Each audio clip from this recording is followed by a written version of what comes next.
Assalamu alaikum, everyone. Yvonne here from My Halal Kitchen. I hope everyone's having a wonderful Ramadan so far. And today we have a very special guest. I'd like to welcome Mohammed Abu Asaker of UNHCR. Welcome, Mohammed. How are you today? Alhamdulillah. Assalamu alaikum, Sister Yvonne, and hello, everybody. Well, those of you who following my page and Instagram and so on, you probably have seen through my newsletter, you've seen that this Ramadan we are working with UNHCR to support the initiatives a new initiative I didn't know about, which was the Islamic Philanthropy Program, and especially to raise money for the situation in Yemen. And Mohammed is here today to talk to us about that Islamic Philanthropy Program, the Zakat Refugee Fund, a little bit about the situation and the needs in Yemen.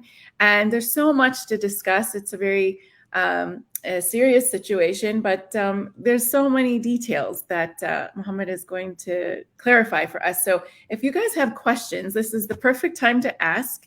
I'm going to put some links out for you guys to learn a little bit more about what we're talking about. You can read on their website some more information. But Mohammed is joining us today from Washington, D.C., correct? You're there in Washington. So finally, not too huge of a time zone difference. Usually this past couple of weeks I've been dealing with people in halfway around the world, and I'm like not getting enough sleep because of that.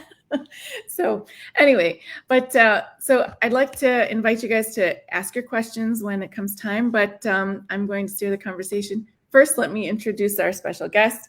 Mohammed Abu Asaker is a Senior Islamic Philanthropy and Partnerships Officer at UNHCR's Washington office. He used to be a Senior Policy Officer at UNHCR's MENA Regional Bureau in Amman. Mohammed has a master's degree in public administration from Harvard University, Harvard Kennedy School of Government, and another master's degree in international development from American University in Washington, D.C. Mohammed has over 17 years of professional experience working in the humanitarian field. He has served as UNHCR's senior regional spokesperson, where he covered the humanitarian situation of refugees from Syria, Iraq, Yemen, Libya, and Rohingya refugees crises, among others. He led the initiative to work with social media influencers to raise funds and awareness about refugees, and created a large digital fundraising campaign, raising over $15 million for relief efforts. Mashallah, that's huge. And Mohammed is a recipient of the Michigan Arab Americans Association International Justice Award and the White House American Presidential Scholarship. So, mashallah, you have an incredible resume. First of all, tell us, how did you go from your studies and we're coming into UNHCR? Can you kind of give us a little background? There might be people here watching who want to get into humanitarian work as well. Absolutely. Well, first of all, thank you, Yvonne, for giving me this opportunity and for being your guest. It's a great honor. And Assalamu alaikum, everybody. Ramadan Mubarak to everyone. May, inshallah, you have a blessed month of Ramadan, and may Allah accept your deeds. So thanks for the introduction, Yvonne. So talking about UNHCR. When I was in the school at the American University in Washington, 2006, my professor provided like a film screening about, it's called Beyond Borders, and that was like for Angelina Jolie and about UNHCR about refugees. Yeah. I was like in tears in this movie, and I'm a refugee myself. I came from Palestine, and there was like no UNHCR, so it wasn't part of my awareness. And when I was watching the movies, like, wow, this is incredible. I want to work for this organization. I want to be part of this mission. I want to help people in need. And that was in 2006. And it took me 6 years to apply for posts within UNHCR. Wow. Until I got a job with UNHCR in 2012. Yeah, it's not easy. It's not easy. Not easy, but it's not impossible. Not impossible, yeah. Determination, and like, I have to get a job. So I'm happy to say that I've been with UNHCR for 10 years now, serving people in need. And alhamdulillah, I've been in great operations, doing great different functions. And I'm so happy to serve as a senior officer for the Islamic Philanthropy Program in the North America now. Well, it's interesting because when we talked ahead of working together and just getting to know each other with your colleagues in Canada, it was a very emotional conversation because this is difficult work emotionally, and you having gone through what other refugees have gone through, you feel the pain. You know what they're going through. You know the logistics of things, the emotions, all of the issues that people need to have solved at the times of crisis and beyond that. So you're really, I'm sure, a huge service to them in your position, and not everyone can do such a thing. I know, like when I hear about the situations, I sometimes feel so overwhelmed with, what do we do? How do we start? How does anything, help these situations? And alhamdulillah, I think now I realize, like, we have this platform and with My Halal Kitchen, and that's why I decided to work with you guys. And I'm so happy that we're able to have this partnership at this time in Ramadan, because, I tell my audience, you guys, we're 1.5 million people. Let's do something together to help, put your zakat in a place that is safe and is trustworthy, and it's going to really impact the lives of the people. So let's just get into the program directly now. So tell us more about the Refugee Zakat Fund, because that's part of the program that most people might not know exactly about. What are the details? It was launched in 2017, correct? Mm-hmm. Okay, can you explain more about, how did we get this Zakat Fund? Because that's another part, most people might not realize. UNHCR obviously is not an Islamic organization, but they are filling the needs of Muslim refugees very, very well. So please, tell us more about how that happened and what it's about. Thank you, Yvonne. This is a very important question, and I just want to acknowledge My Halal Kitchen for this partnership. And this is a great opportunity for refugees and for people in need, that we are joining forces together to help them, and for dedicating for a specific important cause, Yemen. Mm-hmm. And with everything going on, it's just like I cannot say how important it is to dedicate this campaign for the people in need.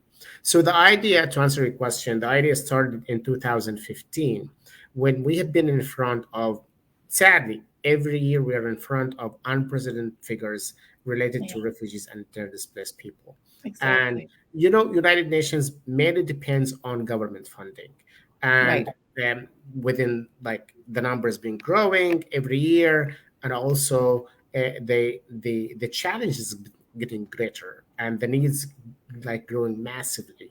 Yeah. So we have not been in a situation where we can fulfill our budgets for every operation, and there Mm-hmm. was like huge shortage and gaps and missing, like no enough funding available.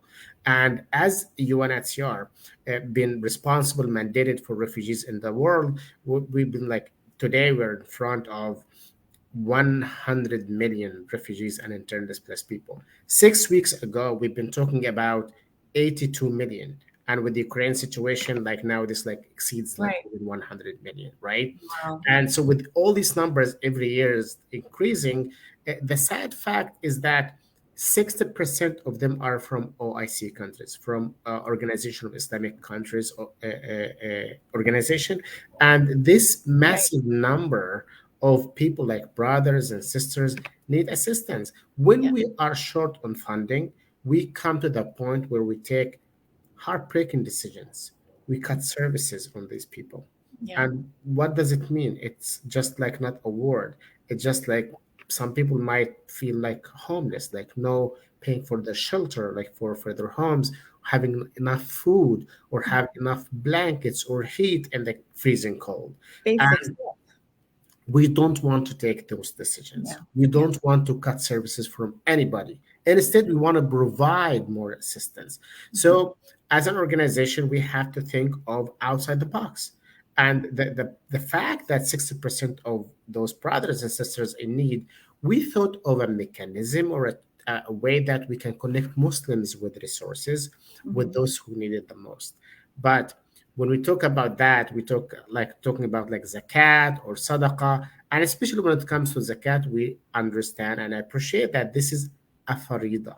It's a Right. very sensitive topic. We Yes. cannot just, as a non-faith-based organization, like, okay, give me your zakat and I give it to refugees. Right. No, we had to consult with senior Muslim scholars and institutions like Right. Al Azhar, like the Muslim World League, like the Fiqh Council, and many others. And the fact that refugees fall under four categories out of eight as zakat recipients, as they are the poor, the stranded, and therefore they are eligible to receive the zakat. So that is like the main foundation. And when Right. we consulted with these organizations, they said like, okay, UNHCR is permissible and will be endorsed to receive the zakat on behalf of Muslims and give it to refugees on some basic criteria. Mhm. Number one, you should have your dedicated bank account, Zakat bank account with the zero interest, which we have created. And you should give 100% of the Zakat money to refugees. You should not deduct any overhead cost. And we have said that's a matter of fact. 100% of the Zakat will go to refugees. You should have a third party going on the ground to ensure that all Sharia compliance been in place. We have a third party going to check on UNHCR's operations. And you should have a transparency and a credible reporting to show all the money coming in and where they have been spent. And we have a global report being published annually telling where the money comes and where the money goes. And with that, all this process in place, we have been received accredited with fatwas and endorsements from 13 organizations, leading Muslim scholars and institutions from Canada, from US, from Malaysia, from the Middle East, and from like different parts of the world. And this is just to show the support for UNHCR. And to be honest with you, like for a United Nations organization to have a tailored program that respects the values of Muslims, that's a big deal. It But is. we It are is. doing this because we have people that are under our mandate that we need to take care on daily basis and to ensure they have the available resources they need. Yeah, I was really surprised by it. I mean, I feel, I'm pretty aware of humanitarian efforts and organizations. I try to keep up with those things, but I had never once heard of the Islamic philanthropy program until you and your colleagues reached out to me and then explained it to me. And when I saw all the different criteria that were being taken care of, I said, wow, they really thought of everything.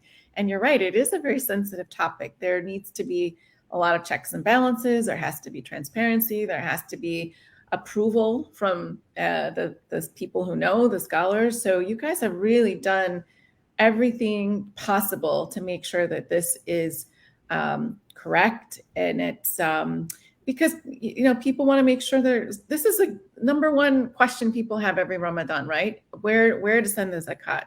And I know it takes a lot of effort for people to kind of, if they're not familiar with an organization, to kind of dig through it, to do the research. Um, but when you hear UNHCR, we know that's already a reputable organization the world over. Everybody knows that. But to know that they've gone this extra step to create this program is even more significant. And I sadly, the need is so huge that's sort of, I'm imagining that's what created the demand for it, but it is a solution. So with a problem that's so large, alhamdulillah, there is a good solution. And I think that this can make everybody from, on the donating end to the recipient end feeling good about that. Because it's a very sensitive issue. So tell us, what are the core pillars of the Refugee Zakat Fund? Can you tell us what are those main pillars of it, so everybody can understand a little bit better? Absolutely. So this is a very, very important program and it's innovative. And if Mhm. you look into the last 4 years, this program has been launched in 2017. Mhm. And to date, we received over $150 million, alhamdulillah. And we managed to help over 4.5 million people, of refugees and displaced people. And this program has been set like the whole Sharia compliance in 14 countries only. And this is where to ensure the infrastructure is in place. So the main pillars of this program is A, to ensure that vulnerable, the most vulnerable and eligible refugees will receive the fund. And Mhm. this we can make sure 100% because UNHCR is the only mandated agency that has the database for refugees. And we do have a one-on-one site visits to ensure the compliance of vulnerability for every refugee family. And we have a database that tells us the most vulnerable cases. They're on the top of the waiting list that they'll be targeted from this program. Wow. What do you consider most vulnerable, most eligible? Can you give us an example of that? Absolutely. So the most vulnerable people, like who has no income, who has no source, any kind of like maybe missing one man of the parents, and also the number of children, and if there is like any special needs within the family, and the living conditions of these people, they Mhm. are considered as like the most vulnerable cases. They are like in need of assistance like now, and we keep them on the top of the waiting list. Once we receive assistance, we promote them to be qualified into being recipients, and they will receive a cash assistance. And this is one of the things actually about unique about this program, that most of the funds being given in a cash assistance format. Right. Yeah. And why this is important? Because that will maintain dignity to people. Yes, absolutely. Absolutely. They have the power, the control over their how they want to spend it. That's huge. That's huge. So what are some of the things that they do spend it on, for example? Well, we have a traceability mechanism in place to know where they spend this money on. And most of the times, refugees tell us that they spend the money either on food, on medicine, and sending kids to school, Mhm. paying for their shelter, like monthly rent. And these are like the main basic. And when we talk about like this monthly cash assistance, we are talking about like $150 a month. $150 a month is like we spend on a meal, Yeah, right? sure. Yeah. Yeah. And this is like something that is the family need for the whole month. And this will save lives, will provide food to their stomachs, and will maintain them in a dignity. And we use highest level of technology as possible to ensure that we have to ensure the traceability and the credibility of the refugees receiving the fund. For example, in Jordan, refugees receive the cash from ATM machine through iris scan, to that level to ensure that we have a credibility who receives the money, where the money goes.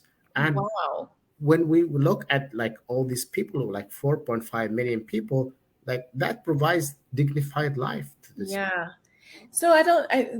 What a lot of people might not understand is that when there are people living in refugee camps, that they still have to pay to send their kids to school. They still have to pay. How does that work? If they're situated in a camp situation, do they get that cash assistance and then pay for their flour or pay for their bread, or is that kind of stuff given to them there? Or the kids when they go to school, do they pay for the books, or is that taken care of? Like, how does that work? Or is it only when they're outside of the refugee camps, um, that then they can use that cash What outside? is significant about refugee context is that 85% of refugees live outside of camps.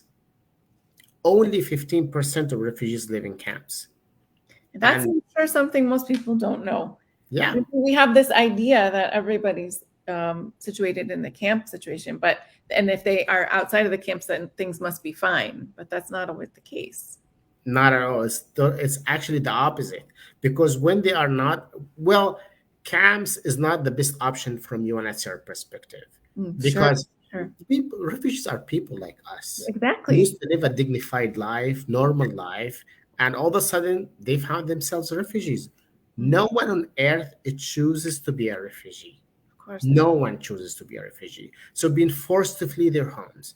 And when they became refugees, we would like them to live an urban life as much as close as possible to what they used to live in their Mhm. home country. Modern conveniences and And this is why like camps is the last resort we would like refugees to be in. sure. But because of the media attention, it's easy to film refugees in camps, and this is like Yeah, the stereotype we have, like refugees in camps, and it's yeah, only 15% globally.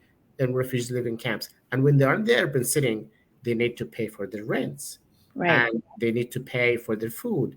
And so many countries, they cannot work, and they need, like, so there are so many multiplier of challenges they go through Yeah. in their night. And sometimes they live in makeshifts. They live in like on informal settlements. And they're like, I visited refugee camps, and like not even a camps, like just makeshifts. I swear to God, like this is like not even suitable for any human being. But they have no other choice. This is the only resort they could have. And we are not happy about that. We'd Yeah. like them to live in a very dignified manner. We'd like them to live like in a very dignified way. And this is why we need the resources to be able to help them, so they can help their families, their children, send their children to school, not to send their kids to streets to beg for money. Yeah, and I think we see a lot of media coverage right now of the situation in Ukraine, and there's a lot of coverage of sort of the difficulties people have of going to another country where they don't speak the language. They have to get jobs immediately. I mean, these are some of the details people don't think of when you think of a situation where people are displaced, right? Yes, they may not go into an actual camp, but all the challenges start as soon as they are in a place where they want to get their lives going, especially if they have kids. They have to put them in school, they have to start making money, and how do you do that when you are traumatized? You've seen a lot of things no one would want to see. You don't speak the language, and on top of that, you see a lot of families with family members with disabilities and things that make life challenging, even when without all of those problems. And you add all that on top of it, so it's there's so much involved that but when people have the opportunity to use the money in the way that they feel is best for their family, that does give them power or control in a situation where there's so much lack of control. So I feel like that is really an important aspect of the program that I was really, really happy to hear about, because we don't often hear about that. Sometimes, you see things in the media about, people just being given things, but maybe they don't want that. Maybe they don't need that. Maybe they can't use that. And how does that really help them? And it kind of wastes resources in that sense if they don't, if it's not the most useful thing for them. So now I was thinking we could watch a short video that you guys provided. Let's see. Let me go over to that. A second here. Okay, let me share my screen. This is just a really short video for everybody to watch. A little bit more about explains a little bit about the program. 1 second. There we go. Can you see it? Can you see my screen? Oh, there we go. Okay, you're muted, Mohammed. Okay. Can you see my screen? Not yet. Okay. Oops, it's not letting me do that. Okay, we're gonna have to skip it. I'll share it afterwards. There's something going on with my settings, so I'm not able to do it now. So let's talk about Yemen.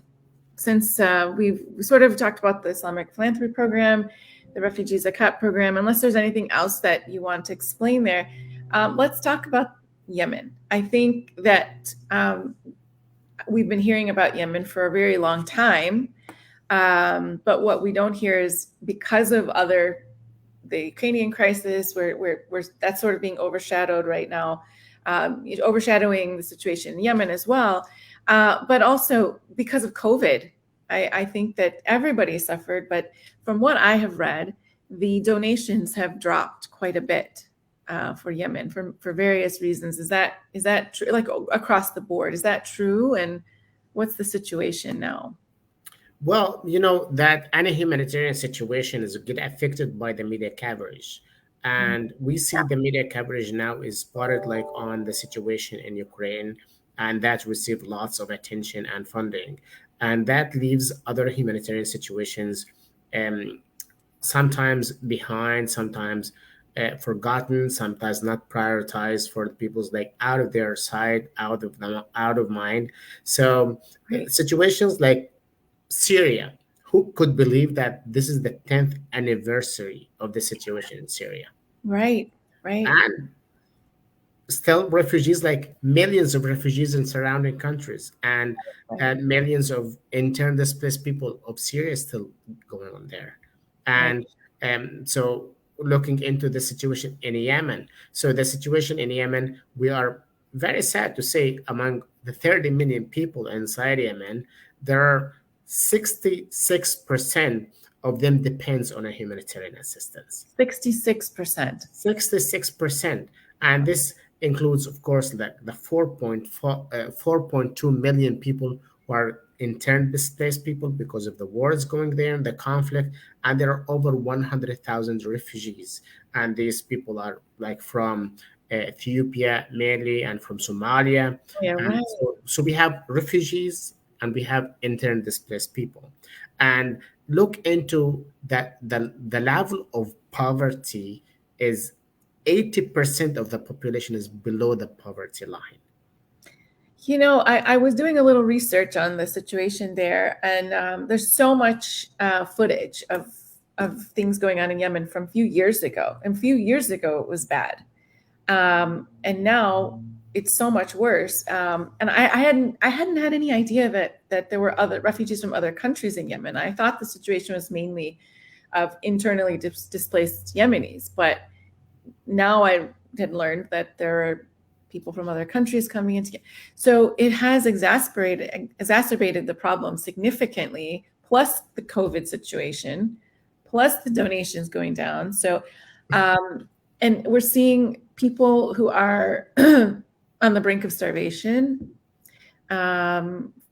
incredibly food insecure. How do you deal with a situation like that? What can money solve in that situation? It's very challenging. It's very challenging, and this I want to use this opportunity, Yvonne, to give attribute to my colleagues in Yemen, Mhm. because sometimes we forget that those people are human beings, that Right. UNHCR staff are, all of them have families Yeah. that they left behind, and they want to serve in a non-family duty station because of the belief in the mission of serving and giving assistance to people in need.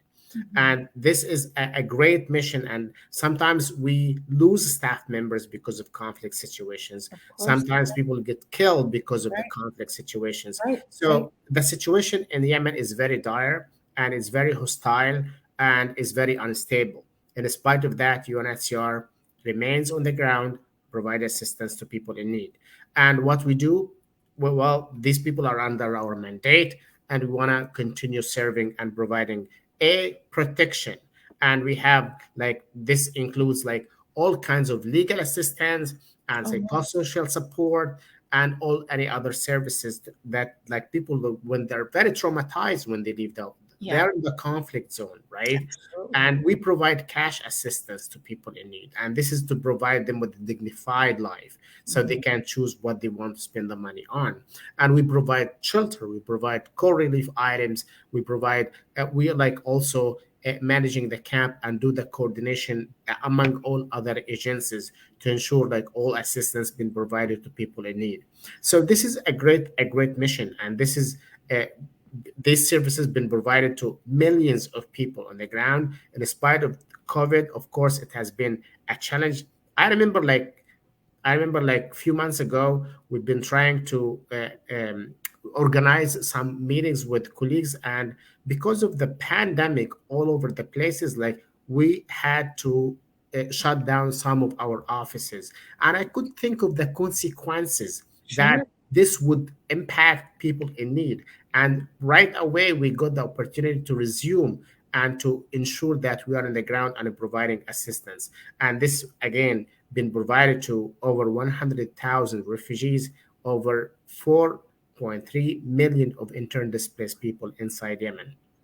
Yeah, and I think another thing people don't realize too is that the way hospital systems work in other countries. For example, in the U.S., um, you go to the hospital, emergency room, whatever, they give you your medicines, then and there, okay, you get a big bill afterwards, but everything is taken care of there. When I was watching some footage of things happening in Yemen, what I realized was that a lot of these people would take their children to the hospital, and they need something so simple like saline or they need to be rehydrated, but they would be sent off they have to go to the pharmacy to pick up the medicine because either the hospital didn't have it or they don't, provide it there.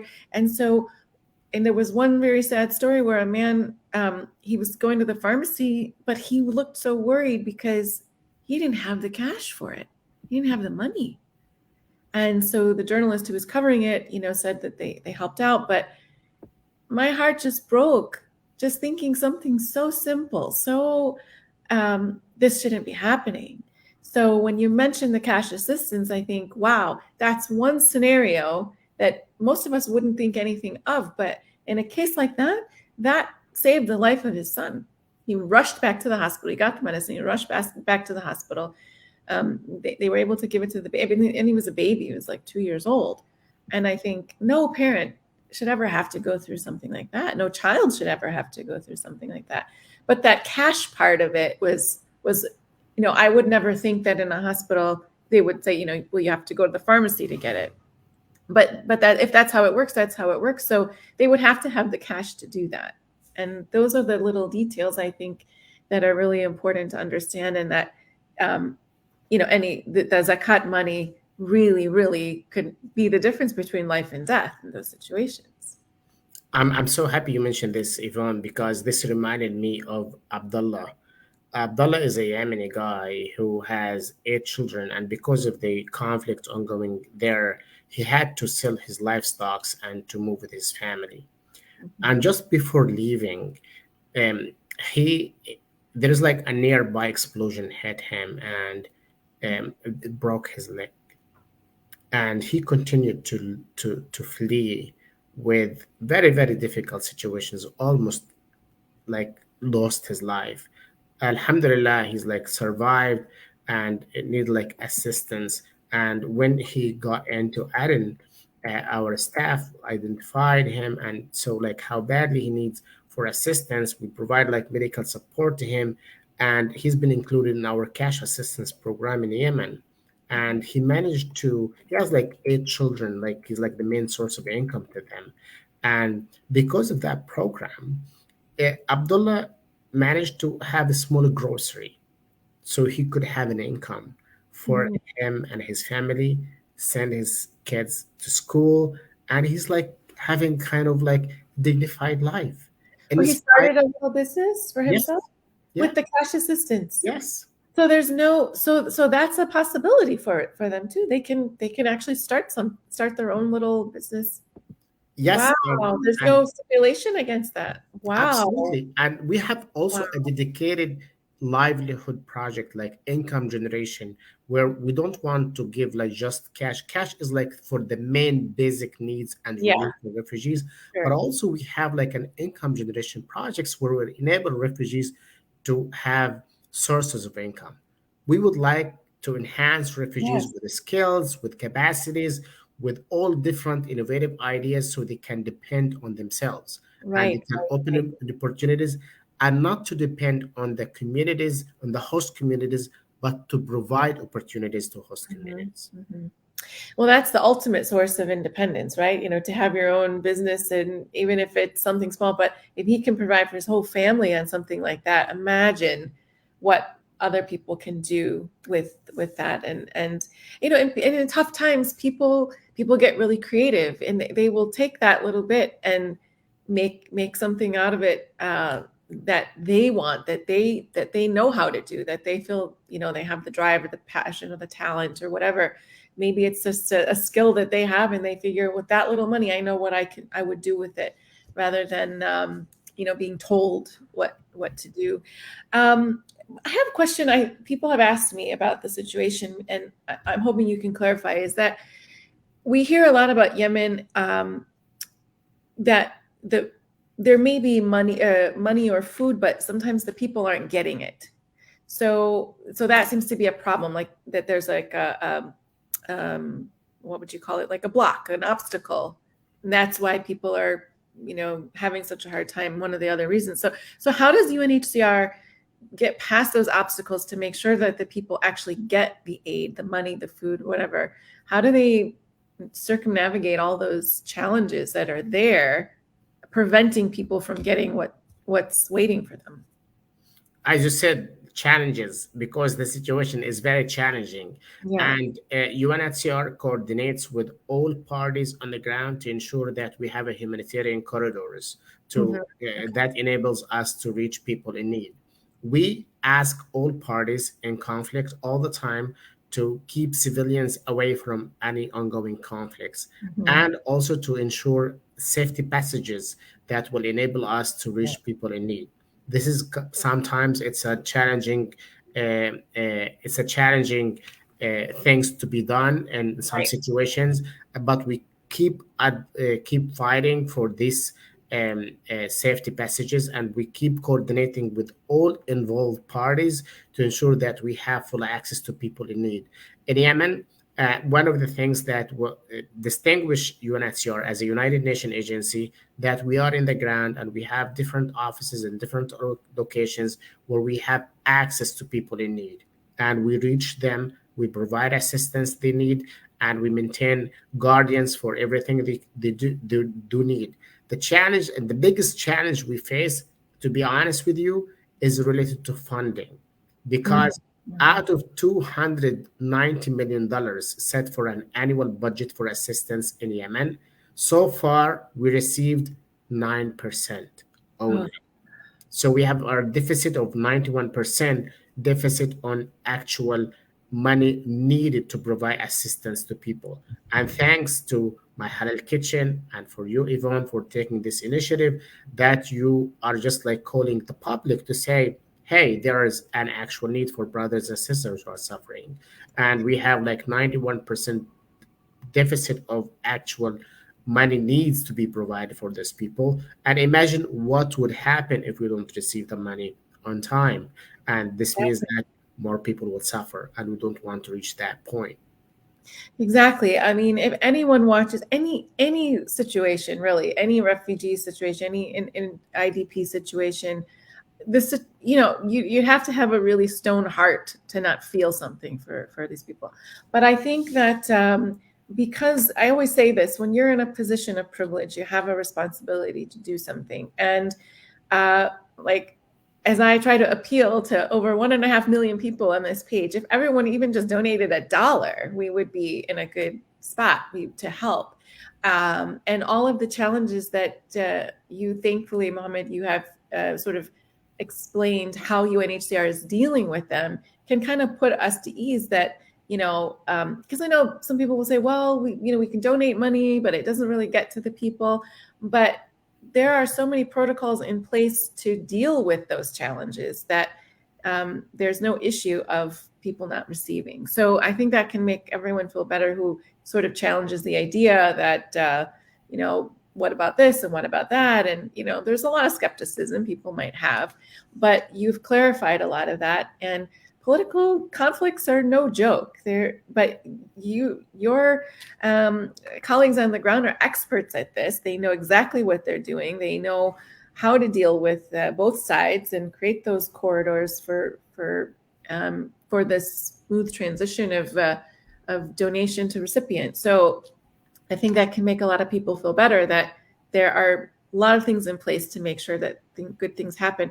And you mentioned other services, like when people come and they're traumatized. I mean, we don't realize that that's also part of the aid, is that how can people really function past getting food and water and the basics, but to thrive they also need that kind of help too, and that's also being provided.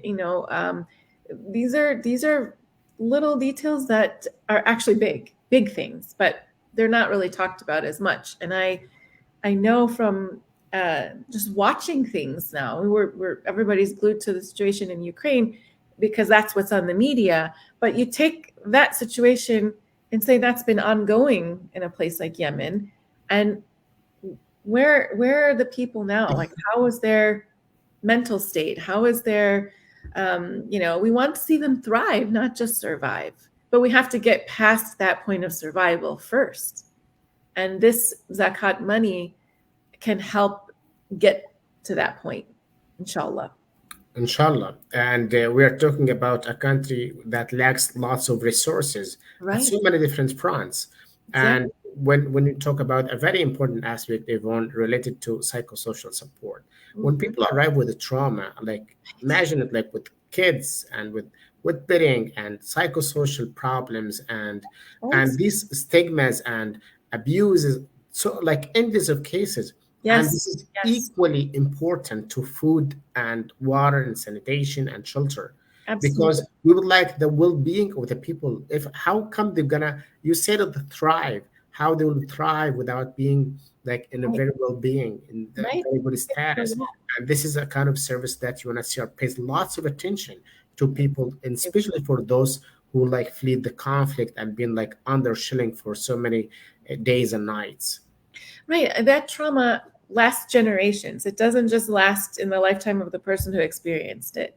And if we as an ummah all together care about the future of our ummah, we have to act today, now, because the things we do now will set the precedent for the future to come. If we want people to be well, holistically, then this is a start to that. And I think where people might feel like so hopeless and helpless when we watch the news. Some people, I know, I get fatigued as well when I see so many things, and I think, gosh, like, would $20, $100 actually do anything? Well, if that's all you can do, yes, yes, it can.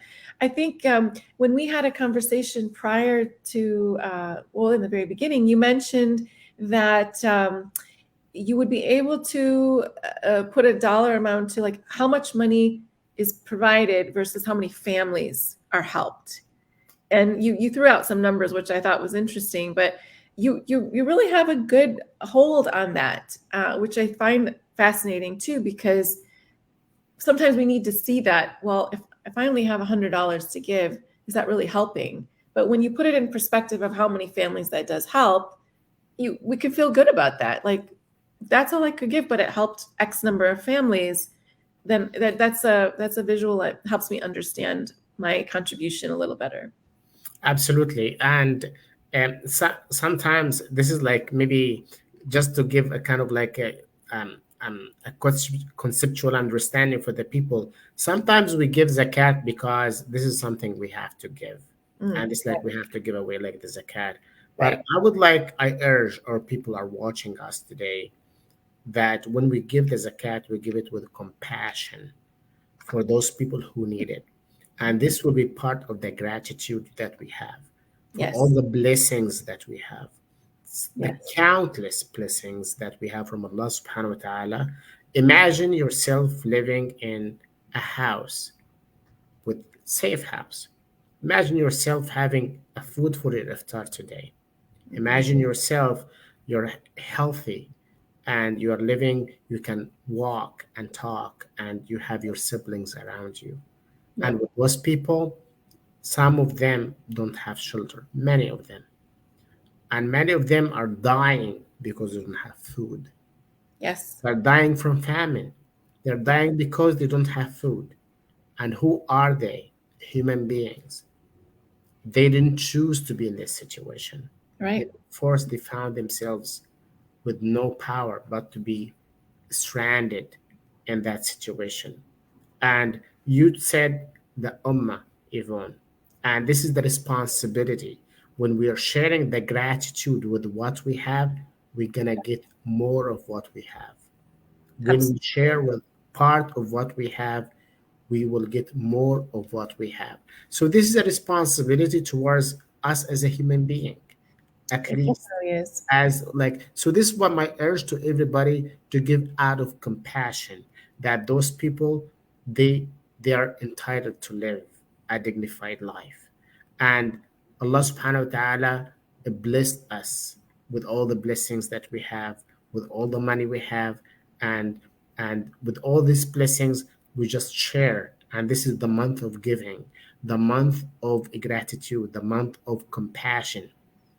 Every gift counts. Every gift, every dollar counts. And don't undermine any little amounts of money, because in our eyes, like we Mhm. said, like $150 can go for like for a dinner, right? And Mhm. in one night, and it's for them, it's their all main source of income for the whole month, Whole month, right, right. for the And whole. we know Islamically that if one part of the ummah hurts, the entire ummah hurts. And I know I'm having conversations with friends.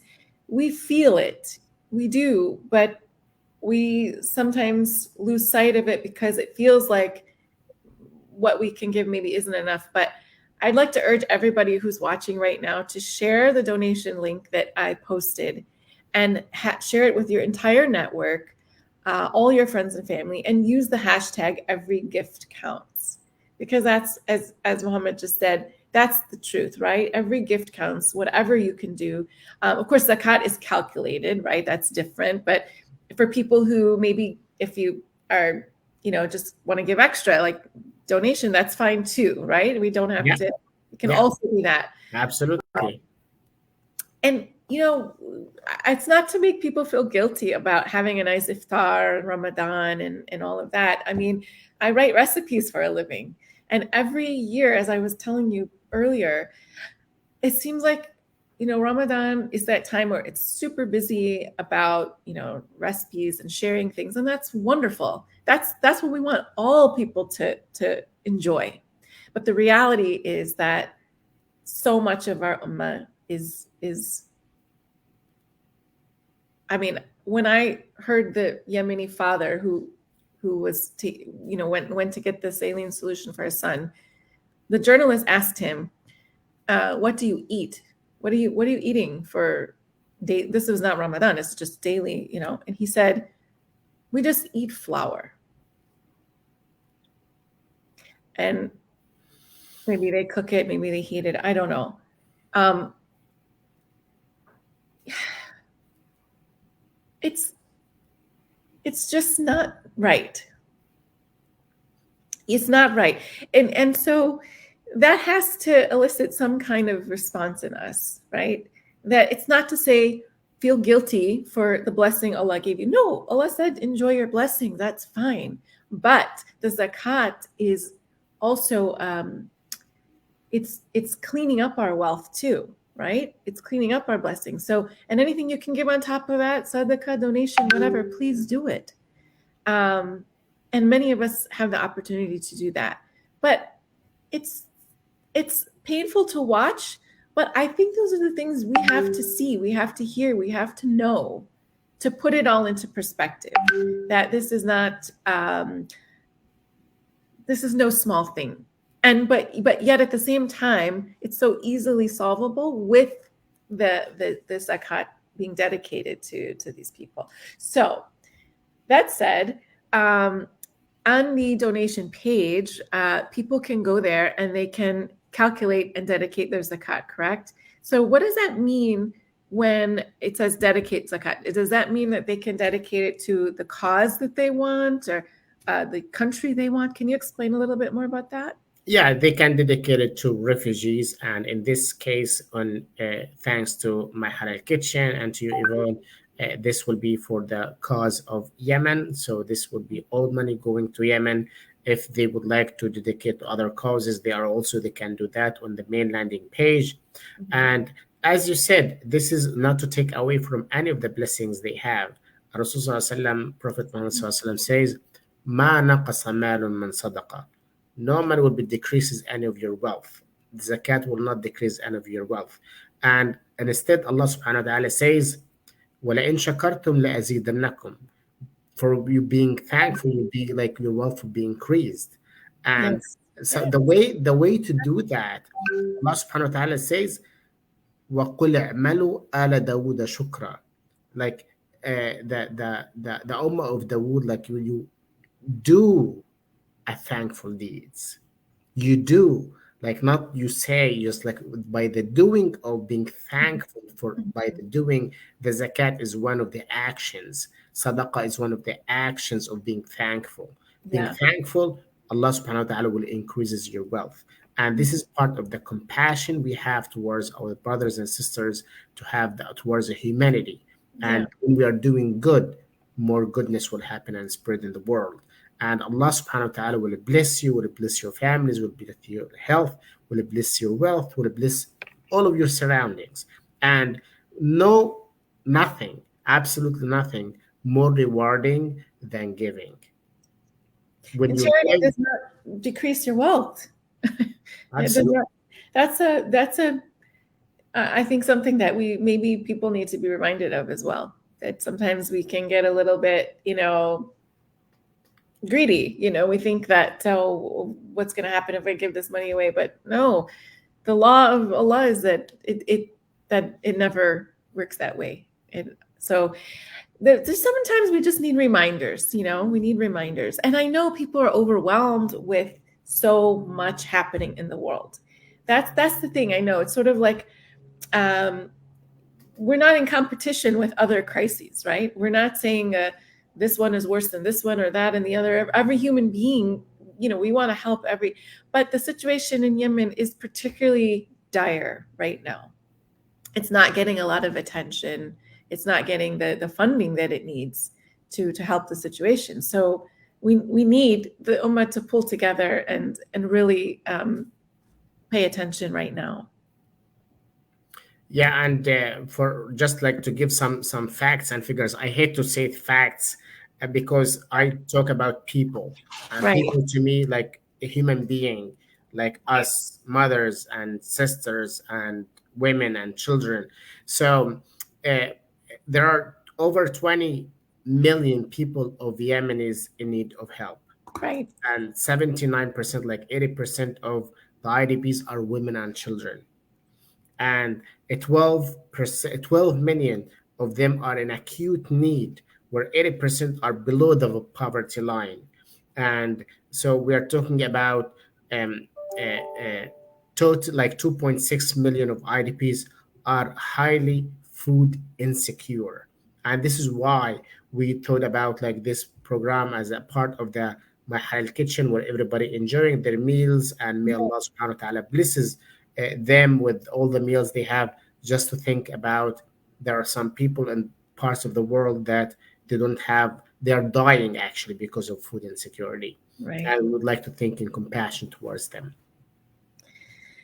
Exactly. I mean, the numbers help put things into perspective. I mean, people are not statistics, of course, but when you gather the data, the numbers don't lie. That's the thing. The numbers don't lie. So it does put things into perspective. And women and children are particularly vulnerable. That's another thing. If you watch, a lot of programs about Yemen, they will show the babies. Nobody wants to see a baby in the situations that they're in. But the mothers don't have enough milk. They're not they're so malnourished that they can't feed their children. So, there's always a domino effect of these situations. And you mentioned food insecurity. I mean, we're freaking out over here because there's some kind of rice milk is not available in the grocery store right now because of supply chain issues. I mean, we've seen that with COVID and people, oh my gosh, I couldn't find this and this at the store, and people get a little scared. Imagine the situation these people are in. I mean, you talk about food insecurity. That's hardly any supply chain coming in.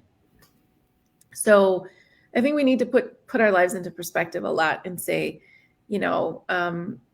alhamdulillah for our blessings. Now let's pass those on to people who,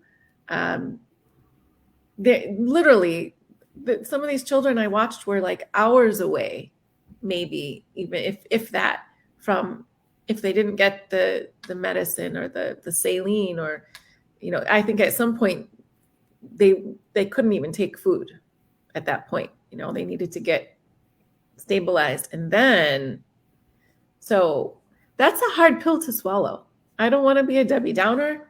I tell people I don't want to, but you have to know those things to move you, I think, because it's reality. It's not somebody making it up. It's happening. Exactly. So those are the things that I want people to feel, to wake up and feel the emotion of it, because um, that's the thing that we get desensitized really easily when we see so much happening in the news and the media.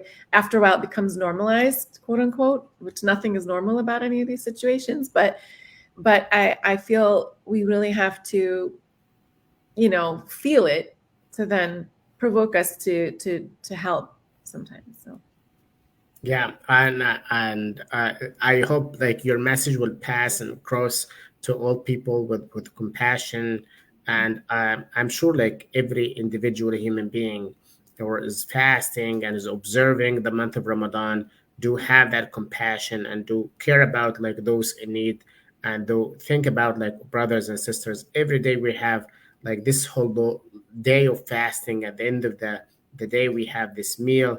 Just remember there are people dying because of famine. And when we share that compassion, that gift of zakat, so every gift counts, and it's just Allah subhanahu wa ta'ala increases their wealth. And this is a great actually opportunity that UNHCR is providing here, that we have the zakat compliance, we have the Sharia compliance program, the Islamic philanthropy, where we use the power of zakat to harnesses that power into serving people in need. And alhamdulillah, for this year, we have this partnership with my Halal Kitchen, dedicated this for the cause of Yemen. And we are hopefully together with your support, everybody's watching us, and to contribute whatever amounts that would make a difference. Don't undermine any gift, any contribution would make a difference. And for those people in need, and just we set ourselves as your trusted, as your credible partner, to ensure that your zakat will reach to vulnerable people, will reach to eligible people that who need it the most. And this will that's right. bring uh, rejoice, will it bring smiles, will it bring hopes to people's hearts and faces. And I'm sure together we're going to continue to make this even on a larger scale, inshallah. Inshallah. Now, once people donate or dedicate their zakat to UNHCR, is there a way for them to, how can they sort of follow along or follow up? And is there a way for them to see where their money helped, or is there anything like that that's Yeah, available? so for this link that you're providing, Yvonne, everybody donates gonna get a tax receipt first of all, Mhm. and they're gonna think a thank you letter from us saying like we're appreciating your gift, and Yeah. also we will send you like a weekly update about like what's going on with this campaign. Towards Mhm. the end of Ramadan, we can have like a short uh, report, and we have like a short summary of how much money getting out of this campaign, where we're sending it, and the impact of this money for the people in need. That's And we will do, and we have a global report that in there we mentioned all of the resources that we received, to have the highest level of credibility, to ensure that your money will be traceable, and to ensure that your money will be reaching to the most people in need, inshallah. Yes, I was just going to ask you about that. So people can actually find the 2021 Islamic Philanthropy Global Report, right? That's public, correct? Yes, it's public already now. Yes. I'm going to share a link there. That's really helpful too. Sometimes people want to see, what happened in the past, or where did the money go, and so that's great. And hopefully, I'm really hoping we can go beyond 100,000. We're off to a very slow start. So I'm really appealing to all of you watching to share this video to your entire Facebook network. And if you're watching the replay on YouTube, please copy the link of this video and send it to everybody on WhatsApp or Signal or Telegram or text message, just to share the information, share the donation link, And if they have any questions, just leave comments right here on the Facebook page or YouTube. And if I can't answer them myself, I will forward them on to Mohammed, and we'll get your questions answered. But the most important thing right now is that we've hopefully, inshallah, shared enough information to appeal to everybody to send your zakat to UNHCR to help Yemen. And that's what we're here for today. So questions, leave comments. And Mohammed, is there anything else you would like to say or to cover? Have we covered everything we needed to? I think we covered everything. I just want to say Jazakumullah khair, and may Allah accept your deeds, and be assured that these contributions will make a huge impact in people's lives. They sometimes look small to us, but big in Allah's eyes, in refugees' eyes. Yeah. And so many times you receive questions, how can we help? What can we do? So this is an opportunity like my Halal Coaching is providing, and with Yvonne's support, so to give a platform for people who would like to contribute to make a difference in people's lives, ensuring 100% of your zakat will be distributed to refugees in need and to people who 100%. need it the most. And this is all a Sharia compliant program. And I'm very proud that we have this program set in North America now. So Yeah. this gives an opportunity for people to contribute and to make a difference in people's lives. May And you Allah said, accept your deeds, and I mean, Ramadan Mubarak to everybody. And inshallah, we'll be celebrating soon the number of people who we have assisted together. inshallah. And I just want to reiterate what you said right now. 100% zakat compliant. 100% goes to the recipient. So there's no money being taken off for other things. And that's a huge, huge detail that is not to be overlooked. Really important one. So just want to reiterate that. But thank you guys for watching. Thank you for sharing. And most of all, Mohammed, thank you so much for the work that you do and for bringing My Hello Kitchen into the fold to see what we can do to help. And I have full confidence that this group will come together and really show their compassion through their zakat dedication, inshallah. Jazakumullah khairan, Ramadan Kareem, and happy time to everybody. Okay, thank you so much. Take care. Have a wonderful rest of Ramadan, inshallah. Assalamu alaikum. Assalamu alaikum.